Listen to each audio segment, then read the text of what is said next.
So my name is Andrew Lavallee. I'm currently finishing up my final semester at the University of Rhode Island.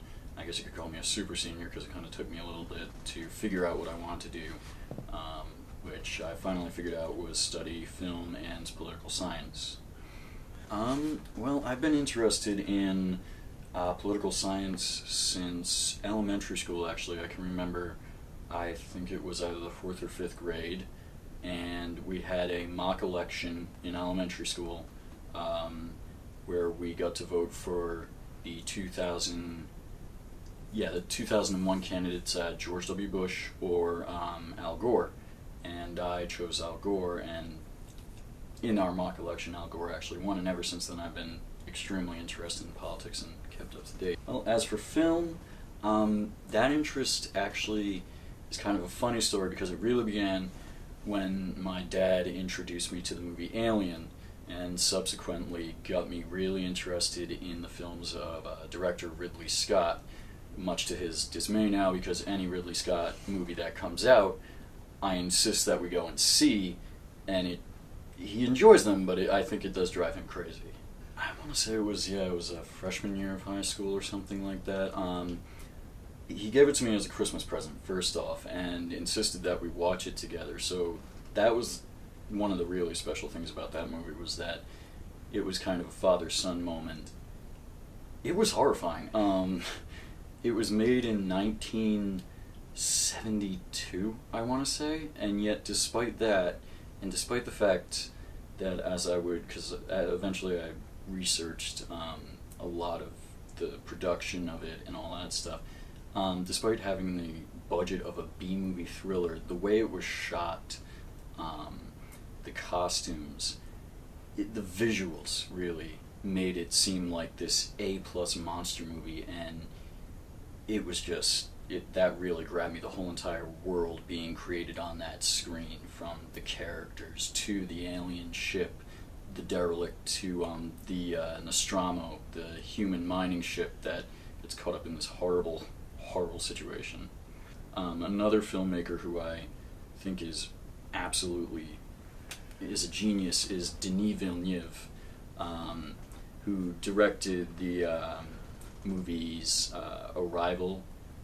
Recently he did the sequel to Blade Runner 2049, and he also did the movie Cicero. I'm sure he's done other ones, but I can't remember them off the top of my head right now. Mainly because, like Ridley Scott, he has this eye for visuals that just really, they pop out at you, and the stories that he also chooses to tell have not only great twists, but are grounded in a sort of humanity. Even if the stories are about an android, like in Blade Runner 2049, or aliens and how we're trying to figure out what they want, ultimately there's a great deal of humanity in these stories. So the first shoot that I did was actually when I was in high school, for my brother, ironically enough, and it was for his recruitment video, because my brother lives and breathes by soccer or football. I'm an American, so I say soccer, but anyways,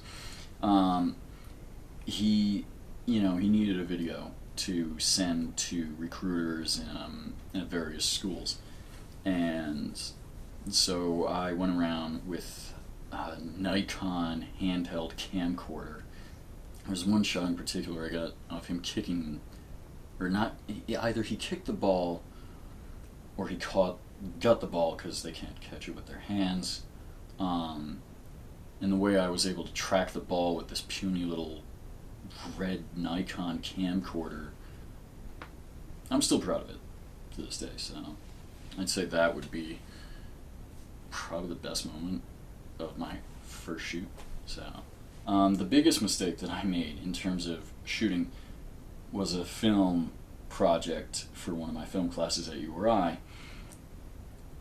It was ambitious, and in hindsight I bit off a lot more than I can chew. I wanted to make this science fiction thing, and it involved a creature hunting down these two soldiers. I ended up casting a couple of friends, big mistake. Don't ever do that unless they're professional, ever. It went horribly. Suffice to say, it was not what I wanted it to be. It was more of a comedy than anything. There was a scene where one of them fell down. It was not pretty. It was, even now, just thinking about it, I'm cringing. The ultimate lesson from that I got was, one, don't try to pull off something like a creature if you know for a fact that you can't do it convincingly. And two, hire a professional, for God's sake. Like, just, it'll save you embarrassment. But one of the biggest obstacles that I've had to overcome is anxiety, because you have so much going on. I, would love to be an optimist and say, be the next big director in a Hollywood film, shooting on some big set with 3 or 4 cameras rolling and actors. But ideally, I'd like to be, whether it's shooting something for a commercial, or whether that be a 30-second ad, or shooting maybe a documentary for National Geographic. So I want to do something that's going to take me places, and I mean like travel places. So yeah.